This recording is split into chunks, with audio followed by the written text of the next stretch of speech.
عزیز students السلام علیکم۔ جماعت چھٹی کے اردو کتاب چیپٹر نمبر یعنی لیسن نمبر 7 ہے، پارٹ نمبر 3 ہے۔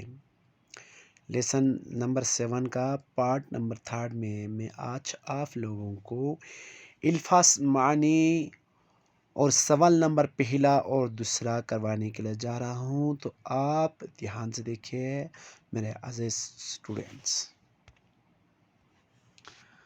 عزیز اسٹوڈینٹس، یہ آپ اپنے کاپی پر خوش خط کے ساتھ لکھنا ہے۔ آپ یہاں الفاظ لکھنا ہے، الفاظ لکھو، پھر بیچ میں سے آپ ایک خط کھینچنا ہے، پھر دوسری طرف آپ معنی لکھنا ہے۔ تو اس کو آپ نیچے سے ایک خط کھینچنا ہے، پھر اس کے نیچے یہاں الفاظ لکھنا ہے اور یا معنی لکھنا ہے، جیسا کہ یہاں طاہرہ، طاہرہ، طاہرہ پاکیزہ، اس طرح سے آپ کو لکھنا ہے۔ عزیز اسٹوڈینٹس، آپ کو اپنے کاپی پر خوش خط کے ساتھ لکھنا ہے۔ قبول کرنا یہ الفاظ سے، تسلیم کرنا مان لینا یہ معنی ہے۔ پاکیزہ اخلاق، اچھے اخلاق والا، طاہرہ پاکیزہ۔ غرغرہ کا پایا جس میں نبی صلی اللہ علیہ وسلم بیٹھ کر عبادت کرتے تھے، افضل بلند مرتبہ یا فضیلت والا۔ معزز، معزز ہے عزت والے، لقب یاد کرنے والا نام یا وظیفی نام۔ اجرت مزدوری، واہی آسمان سے اترنے والا کلام، نازل اترنا۔ ٹھیک، آپ نیچے دیکھیں، سوال نمبر پہلا میں دیکھیں۔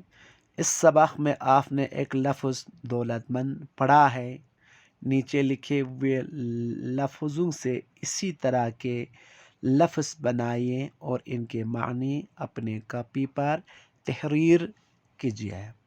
یعنی آپ نے اس سبق میں دولت مند پڑھا ہے آپ نے، اور بہت سے لفظ میں آپ نے من کا سبق پڑھا ہوگا، تو اسی طرح سے نیچے کچھ الفاظ دیا گیا ہیں، اس الفاظ میں سے آپ کو جیسا کہ درد، فائدہ، ضرورت، حاجت، عقل، ہنر، صوت، یہ سارا دیا ہے۔ اس پر آپ نے من لگا کر ایک الفاظ بنانا ہے اور ان کی معنی لکھنا ہے، وہ بھی آپ اپنی کاپی پر خوش خط کے ساتھ آپ کو لکھنا ہے۔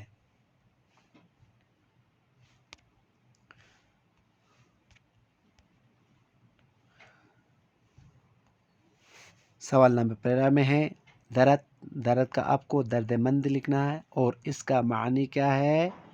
اس کا معنی ہے درد، درد کا درد مند لکھنا ہے، اس کا معنی ہمدرد ہے۔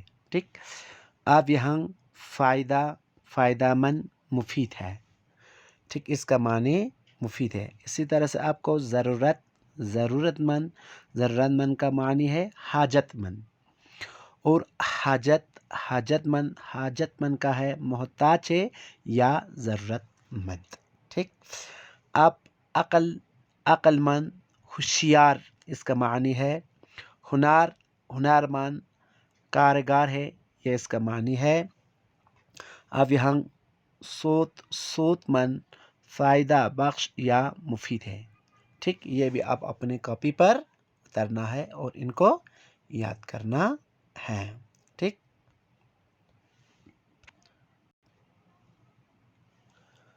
آپ سوال نمبر دوسرا میں ہیں، درست جواب پر ٹک لگائے، یعنی درست جواب پر ٹک لگائے، صحیح جواب پر آپ کو کیا لگانا ہے؟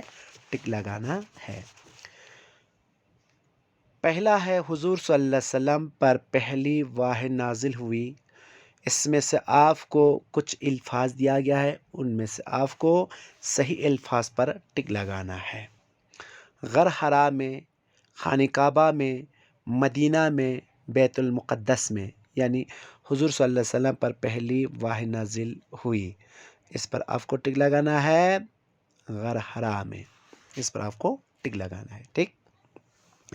نیچے ہے دوسرا ہے شادی کے وقت حضرت ختیجہ سلام اللہ علیہا کی عمر 50 سال کی تھی یا 30 سال کی تھی، 25 سال کی تھی یا 40 سال کی تھی.